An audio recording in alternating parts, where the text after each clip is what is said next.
Hello everyone, welcome to the session. Today we are going to learn about SAP. We will also understand what is SAP FICO or what is SAP Finance and Controlling.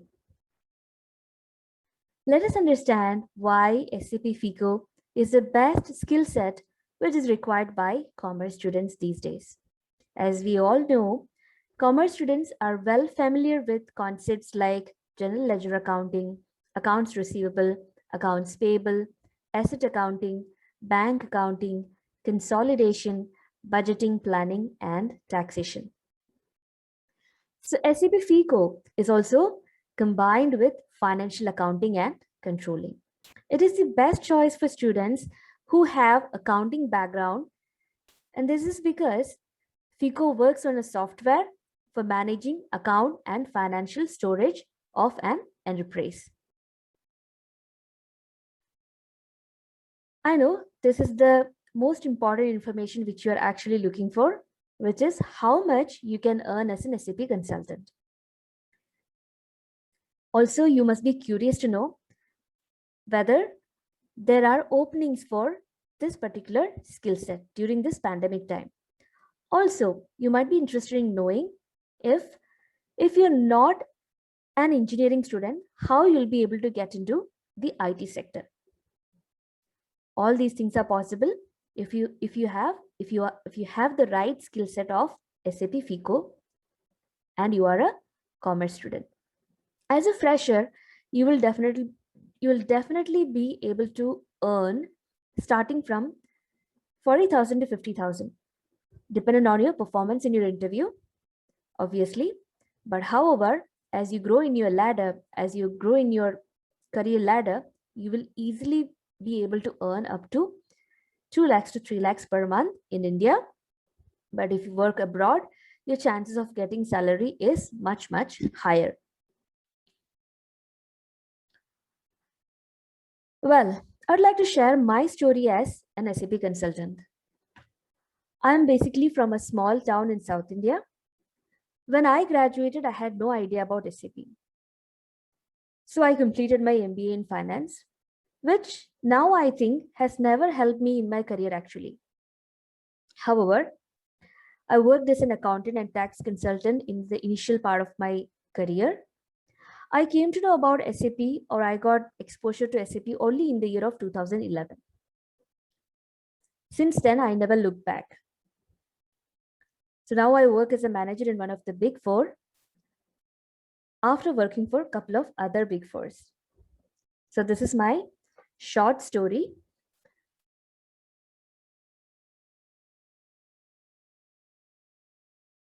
Okay, before we jump into the main session, let us understand what is ERP. So the expansion of ERP is enterprise resource planning. So is a business process management software that allows an organization to use a system to integrated applications to manage the business and automate many back office functions. You know what this means? This means ERP is a tool or a management software which helps multiple departments in your organization to function smoother. For example, you have human resource, you have technology, you have sales department, you have purchase department, right? So how does all these departments work in harmony and achieve the same goal of an organization? So ERP is the software which allows an organization to achieve these goals. There are several ERPs in the world. Few of the famous ones are, or the popular ones are, Oracle, Microsoft Dynamics, PeopleSoft, and SAP. See, look at this diagram. Assume you have a business, right? You have various departments, project management, you have customer relationship management, you have supply chain, you have manufacturing, you have human resources and financial accounting. So nowadays, the companies are growing and also they have complex departments and complex functions and process to follow. to achieve the targets. So a smart ERP like SAP helps the organizations to achieve their goals faster and in real time. Among all other ERPs which I have mentioned earlier, SAP is the leader. We will see how. Okay, so let's understand what is SAP. The full form of SAP is System Applications and Products in Data Processing. Okay, let us also understand how much customers does SAP has and why does it matter to you and why you should know this. A little bit of history here. So SAP was actually found in 1972 by 5 entrepreneurs in Germany. Now they have around more than 4,25,000 companies across the world. 4,25,000 companies are customers to SAP, which means all these companies buy SAP's ERP to run their business. It's really a huge number. To understand this better, let us look at the ERP share of SAP. Assume this chart is 100% of all the ERPs which are used by various companies across the world. The 37% what you see here is each company has their own ERPs. Not necessary that everybody or every company has to buy an ERP. They sometimes develop their own ERP, or they'll figure out some ways to run their business and manage their various departments. But look at this fascinating number of 24%. This means that across the world, around 24% of the companies are dependent on ERP, which is SAP. So this is the leader. SAP is the ERP leader across the world. And followed by Oracle, followed by Sage, Microsoft, Concur, IBM, so on and so forth. Also look at here, the ERP share of SAP. SAP is the world's largest provider of enterprise application software. 95% of the Forbes Global 2000 companies are customers of SAP. They have installed SAP to run their business. 98% of the 100 most valued brands across the world use SAP. And 97% of the greenest companies also use SAP. And 80% of the SAP customers are SMEs. SMEs means subject matter experts in their own field. Also, to understand the importance of SAP, let us look at this chart. So here I have bifurcated a couple of industries here. So SAP can be easily adapted by different kind of industries, be it computer software, be it in IT sector, be it staffing, food production, retail, construction, automotive, machinery, chemicals, computer, hardware, you name it. Everything can be, all these different kind of industries can easily adapt SAP because SAP provides the best practices within the industry. If you look at this chart, yes, of course, 24% of the computer software companies are actually using SAP.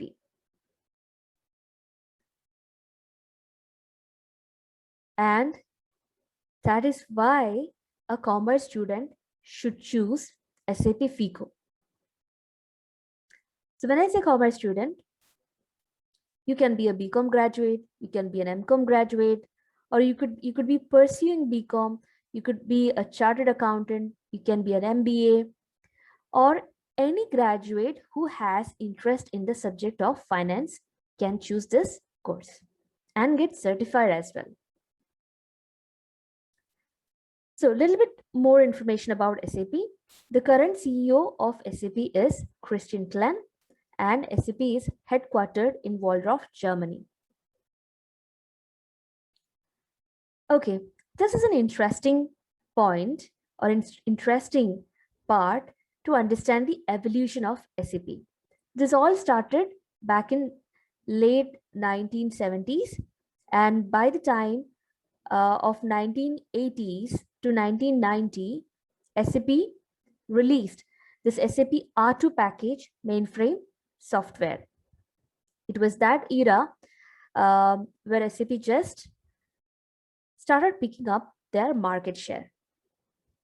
So since then, their USB was real time. So this R2, in R2, R stands for real time. So it could process data on a real time basis back in 1980s onwards. From 1991 to 2000, it was the SAP R3 era. This was a time when SAP was available at desktops. From 2001 to 2010, SAP was even available on mobiles. It also enabled in-memory computing. It also enabled cloud computing, and also it was available in all mobiles and laptops as well. So let us look at the evolution from 2011 till date. So in the year of 2013, until the year of 2013, SAP had this ERP 6.0. In 2015, something very interesting happened, which is the introduction of HANA. We will see that in detail. So in 2015, the database where SAP ran has made a revolutionary change. So it is called as HANA, and the first version of SAP HANA released on 2015, and since then, from 2015 till 2020, SAP has released various versions of SAP S/4HANA, starting from 1503, 1511, 1605, 1610, 1709, 1809, 1909, and the latest version is SAP HANA 2020, which is released on October 2020. Okay, now let's understand what is HANA. In simple words or in layman's language, it is a database. And the full form of HANA is High Performance Analytical Appliance. So like any other database, the primary function of HANA is to store and retrieve data as required by applications.